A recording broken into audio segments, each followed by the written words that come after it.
लग्नानंतर होईलच प्रेम या मालिकेचा एक धमाकेदार असा नवीन प्रोमो नुकताच समोर आलाय। या प्रोमोमध्ये आपण पाहतो काव्याच्या डोहाळे जेवणाचा कार्यक्रम असतो। या कार्यक्रमासाठी आर्या सुद्धा आलेली असते। काव्याने पारचं फोटोशूट चालू असतं। जीवा आणि नंदिनी लांबून दोघांना बघत असतात आणि आपापसात बोलताना ते म्हणतात, दोघेही किती छान दिसत आहेत, लवकरच आपलं सुद्धा बाळ येणार आणि घराचं गोकुळ होणार।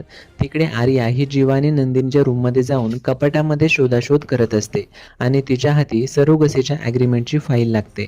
आर्या ही मनातली मनात म्हणते, नंदिनी स्वतःला बाळाची आई समजते ना, जर तिच्याकडे हे करारपत्रच नसेल तर कशी राहणार ती बाळाची आई।